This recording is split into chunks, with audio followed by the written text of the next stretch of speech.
Fifth commandment, honor father and mother. This is the first commandment with a promised blessing. At the very least, your parents have 15, 20 years experience ahead of you. They provided shelter, food, and clothing while you were otherwise helpless. But that is only a fraction of the countless reasons why we should respect, reverence, esteem, even obey our parents, our elders. Our world would be radically improved if this generation would obey this command. Exodus 20:12. Honor thy father and thy mother, that the days may be long upon the land which the Lord thy God giveth thee. Sixth commandment, thou shalt not kill. Here is a stark warning from the giver of all life to all the potential takers of life. Don't do it. There is no greater created miracle in the entire universe than the human creature. Not even the angels have freedom of choice, or the ability to freely partake of both mortality and immortality, including their respective worlds. This marvelous entity called mankind, God's pride and joy. Not one of us should have the arbitrary prerogative to terminate another, and we do not. Exodus 20:13. Thou shalt not kill. Seventh commandment, no adultery. An adulterer is somebody who is married but commits sexual intercourse with someone other than their lawful spouse. Strong's Concordance compares adultery to apostasy. An apostate abandons faith, departing former beliefs. Adulterers abandon wedlock, breaking vows, and destroy the sanctity of matrimony.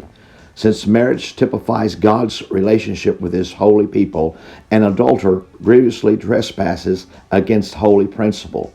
The Hebrew language from which thou shalt not comes is lo, lo, lo, which is no, no, no, or never, never, never commit adultery, God says. Never commit adultery. Exodus 20:14. Thou shalt not commit adultery. Eighth commandment, do not steal.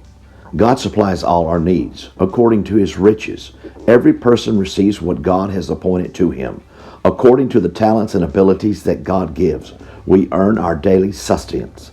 God forbids you and me from taking anything that belongs to others. That is their portion.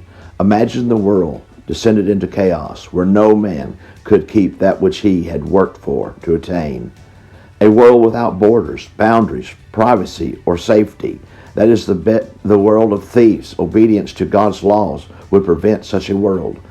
Exodus 20:15. Thou shalt not steal. Ninth commandment, no false witnesses. God demands the integrity of the individual by forbidding false testimony. Slander is a heinous, grievous sin against anyone. Lives are destroyed by lies, false accusations, and misrepresentations. God demands truth and right doing in our relationships with others. The devastating sinfulness of a malicious gossip and scandalous rumor mongering ranks equally with murder and adultery in their context. If you cannot say something nice about someone, do not say anything at all. Get the stick out of your own eye before assailing them for their splinter. Exodus 20:16. Thou shalt not bear false witness against thy neighbor. 10th commandment, do not covet. Coveting is a synonym for lust. When Jesus warned that lusting after a woman was adulterous, he spoke of covetous desire. Since the Garden of Eden, God has always forbidden certain things.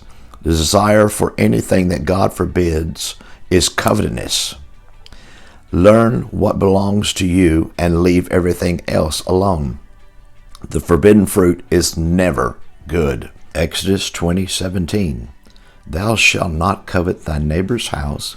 Thou shalt not covet thy neighbor's wife, nor his manservant, nor his maidservant, nor his ox, nor his ass, nor anything that is thy neighbor's. God is specific. God gave Adam everything in the garden except one specific tree. The story of Cain and Abel taught that God insists on a specific offering, blood sacrifices, not garden produce. Later, God even made specific requirements for the altar itself, hewn stone. Learn a lesson. If you want to receive God's blessings, you have to do everything His specific way. Exodus 20:25. If thou wilt make me an altar of stone, thou shalt not build it of hewn stone. For thou lift up thy tool upon it, thou hast polluted it. Sundry laws.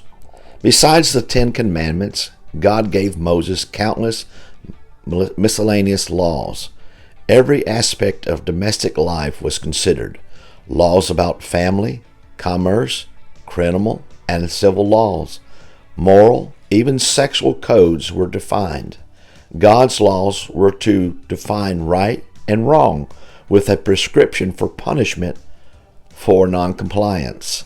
Centuries earlier, Hammurabi of Babylon had written sundry laws now famous still, but his code has mostly perished.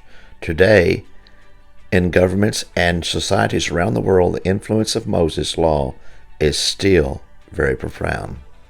Exodus 21 and 1 to 22:31. Now these are the judgments which thou shalt set before them.